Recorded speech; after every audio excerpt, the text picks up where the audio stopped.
L'inflation a conduit à une nouvelle tendance, appelée suremploi, où les employés cumulent secrètement 2 emplois à temps plein. Qu'est-ce qui pourrait mal tourner?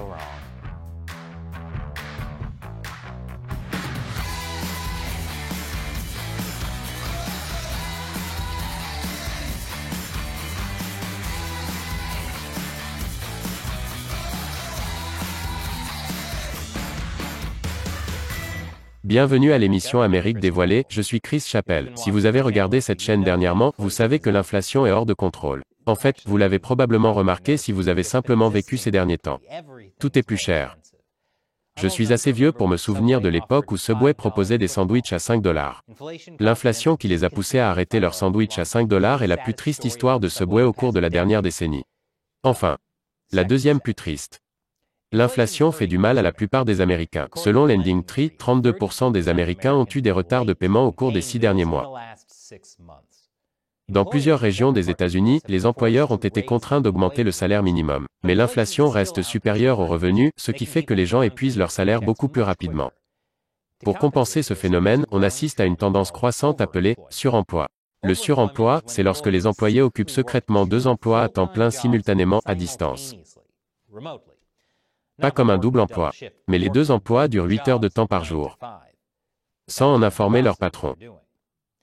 Alors que certains disent que cela peut être contraire à l'éthique, les personnes en situation de suremploi disent que c'est juste parce qu'elles en ont assez que les employeurs les exploitent et les sous-paient. Oui, c'est la nouvelle révolution des travailleurs. Au lieu de se mettre en grève, les travailleurs vont se lever et travailler encore plus. Mais en secret. Ça va donner une leçon aux patrons capitalistes. Ce mouvement de suremploi s'est développé de manière exponentielle à mesure que l'économie s'est dégradée au cours de l'année dernière. Sur le site Reddit, le sous-répertoire « Overemployed » comptait 6 000 membres en janvier 2022 et maintenant, en octobre, il compte près de 100 000 membres. Il existe une communauté entière sur le site overemployed.com. Le fondateur de overemployed.com, qui se fait appeler simplement Isaac, a déclaré « Mon stress a en fait diminué, ma santé mentale est meilleure, bien meilleure. Je ne suis pas stressé par les licenciements ou par la pensée que je ne pourrai pas payer mon prochain prêt hypothécaire. Ils sont moins stressés en ayant 2 emplois à plein temps. Je sais à quoi vous pensez. Ces millénials sont tellement paresseux. Ils ont seulement 2 emplois à temps plein? Peut-être qu'ils auraient le temps d'en prendre 3 ou 4 s'ils arrêtaient de manger des avocats grillés et de participer à tant de brunch. Il y a des avantages et des inconvénients à être suremployé. Le revenu supplémentaire vous donne évidemment plus de liberté financière et la possibilité de prendre une retraite anticipée. Ou, vous savez, de prendre tout simplement votre retraite. Les personnes en situation de suremploi bénéficient également de l'avantage d'avoir 2 plans de soins de santé. Ce qui signifie qu'elles peuvent réellement se payer des soins de santé. Ok, je commence à comprendre pourquoi les gens le font. Cependant, les travailleurs en suremploi sont malhonnêtes avec leur patron s'ils sont engagés à plein temps pour 2 emplois. Les entreprises les ont embauchés pour un salaire fixe et attendent un certain niveau de productivité. Il n'est pas nécessairement illégal de cumuler 2 emplois, mais si vous vous faites prendre, votre employeur peut vous licencier. Mais beaucoup de gens s'en sortent, tant qu'ils maintiennent une bonne performance professionnelle. Ce qui n'est pas si facile. Je vous explique après la pause. Bienvenue à nouveau. Autrefois, l'inflation se traduisait par des salaires plus élevés pour certains et par des doubles emplois pour d'autres. Mais aujourd'hui, il existe une autre option de plus en plus populaire, le suremploi, qui consiste à occuper secrètement 2 emplois à temps plein en même temps.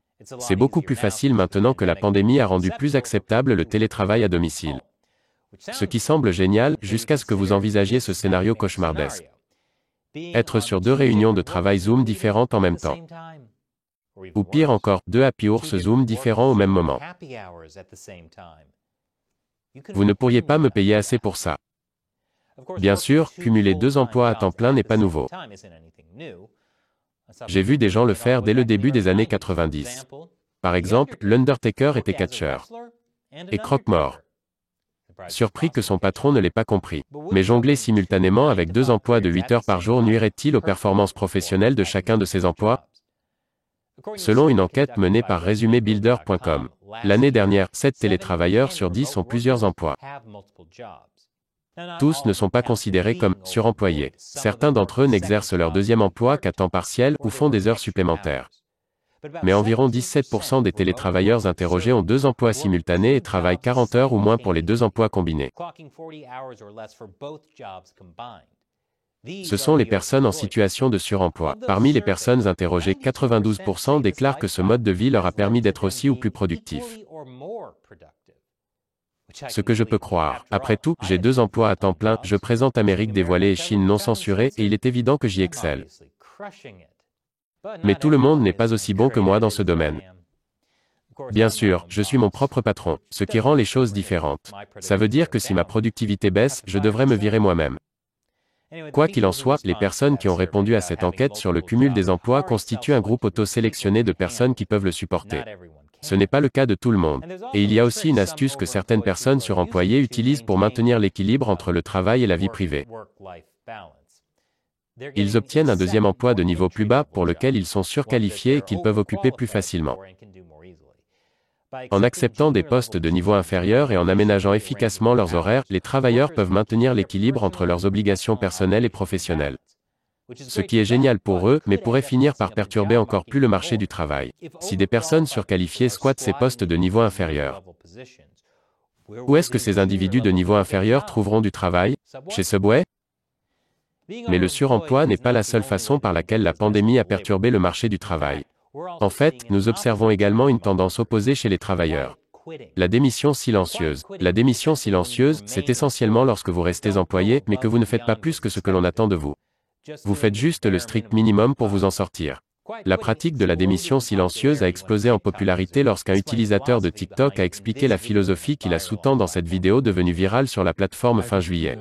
J'ai récemment appris l'existence d'un terme appelé « démission silencieuse » qui signifie que vous ne quittez pas carrément votre travail, mais vous abandonnez l'idée de vous surpasser. Vous effectuez toujours vos tâches, mais vous ne souscrivez plus à la mentalité de la culture de l'agitation selon laquelle le travail doit être votre vie. La réalité est que ce n'est pas le cas et que votre valeur en tant que personne n'est pas définie par votre travail. Si vous voulez en savoir plus sur la démission silencieuse, regardez cette vidéo que j'ai faite sur ma nouvelle chaîne Gamers Unbeaten. Elle montre comment la série Yakuza illustre la démission silencieuse. Je suis resté occupé. La démission silencieuse n'a rien de nouveau.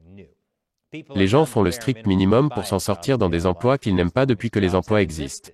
Il n'est pas difficile de savoir quand les travailleurs ne se soucient pas de leur performance professionnelle. Il suffit de regarder cette triste excuse pour un sandwich Subway. Je pouvais supporter ça à l'époque où il ne coûtait que 5 $, mais plus maintenant. Cependant, avec un nouveau mot à la mode lié à cet état d'esprit, la philosophie de la démission silencieuse se répand. Certains pensent que la démission silencieuse est la prochaine phase de la grande démission. La grande démission fait référence au nombre sans précédent de travailleurs qui ont quitté leur emploi pendant la pandémie. Cela a provoqué une pénurie massive de main-d'œuvre dont nous ressentons encore les effets aujourd'hui. Tous ceux qui vendent des panneaux L-pointed doivent être presque aussi riches que Jeff Bezos à l'heure actuelle. Mais il s'agit souvent d'emplois dans la fabrication et la vente au détail. Pas vraiment le genre de travail que vous pouvez faire à distance. Grâce aux démissions silencieuses et à la grande démission, la productivité des travailleurs a baissé de 4,1% par rapport à l'année dernière. Il s'agit de la plus forte baisse depuis que le Bureau américain des statistiques du travail a commencé à en tenir compte en 1948. Et puis il y a le phénomène de croisement. Peut-être que le suremploi n'est possible que parce que les gens démissionnent discrètement de 2 emplois à la fois. Ils en font juste assez pour s'en sortir dans un cas pour avoir le temps d'en faire juste assez pour s'en sortir dans l'autre. Et bien sûr, s'il y a des gens qui peuvent réussir dans leurs 2 emplois, beaucoup n'en sont pas capables ou ne s'en donnent pas la peine. Pour chaque catcheur suremployé comme l'Undertaker qui s'est surpassé et a gagné le championnat WWF, il y avait une douzaine de catcheurs suremployés comme LT Hopper. Qui? Exactement. Alors, qu'en pensez-vous? Pourriez-vous être un jour suremployé? Ou est-ce que vous préférez démissionner discrètement? Ou les deux? Laissez vos commentaires ci-dessous. Et n'oubliez pas de soutenir le programme Amérique dévoilée en vous rendant sur patreon.com/americauncovered. Contribuez à hauteur d'$1 ou plus par épisode. Nous comptons sur votre soutien pour nous aider à continuer à réaliser de grands épisodes. Encore une fois, je suis Chris Chappell, merci d'avoir regardé Amérique dévoilée.